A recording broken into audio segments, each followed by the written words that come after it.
Olá pessoal, estamos aqui no intervalo do nosso primeiro dia do InfraLeaders. Eu estou aqui com o nosso professor Julius Sen, que fez uma palestra de abertura, e ele estava comentando comigo muito brevemente que o Brasil, ele, apesar de possuir muita expertise no setor de serviços, nós temos as nossas exportações compostas majoritariamente por commodities. E trouxe o professor para uma entrevista breve aqui. Queria saber, professor, quais os seus comentários a respeito dessa situação?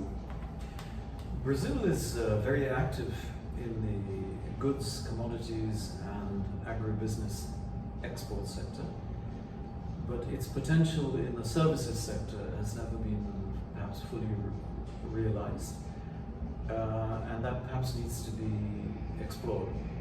What is the problem and can it be changed? The difficulty in terms of global trading rules, the WTO rules, is there is a specific agreement when we're talking about services relating to project implementation called the GPA, Government Procurement Agreement. This is about whether markets for government requirements for projects can be opened to international bidding. Quite possibly, the Brazilian side is hesitant to open domestic markets to international bids, and therefore doesn't get the opportunity to bid for international projects. But maybe that needs to be reviewed. Now, I do know that Brazil is discussing this in the WTO and has been negotiating with key partners. The problem with the GPA is that it's a large number of countries are involved. It's not all WTO members, but select members, and mainly advanced economies, with a very advanced services sector. So Brazil would need to compete against companies from those countries which have many of the same skills and expertise as they themselves have within Brazil. Perhaps they're not confident that they will be able to win contracts on the scale needed. Just imagine what would happen if all major public contracts in Brazil were given to foreign companies. The Brazilian companies were not able to get any international contracts. It would be a disaster. So obviously that has to be explored as to how best this can be done. If Brazil does not want to go down the route of GPA within the WTO context, then it would need to negotiate bilateral agreements with specific countries where there is good potential. Now, I think China may be one. The problem with China is they run a trade deficit with Brazil already.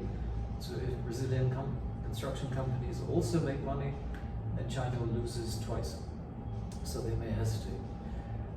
But if Chinese companies take all the Brazilian contracts, then that's also very serious for Brazil. So the Brazilian negotiators have to work out which countries they could develop this bilateral arrangement with. And I would think beyond the big players, because they're very competitive, it's probably with countries like India or South Africa or Indonesia or Turkey that Brazil may have a better chance of striking a good deal. But there is huge potential there, simply because there's so much expertise in Brazil. Great, thank you, Professor. One more question about that.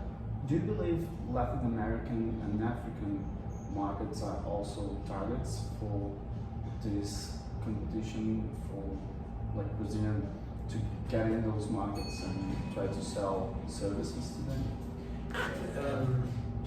By and large, African markets are outside the GPA agreement which we talked about. Several Latin American countries are inside the agreement, so that's possible. But Brazil is not yet a member. So bilateral is the best way.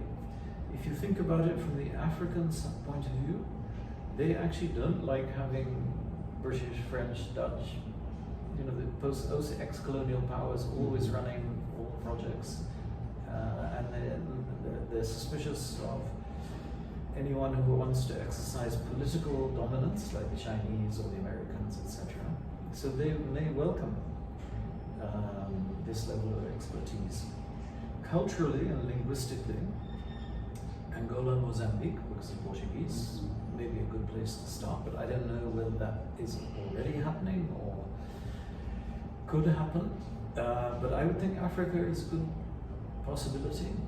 Parts of Asia, definitely. It depends what areas of project expertise is being offered, and depends on the deal, and depends on the Brazilian government being able to negotiate. But I would think they'd be welcomed. Great. Thank you very much, Professor.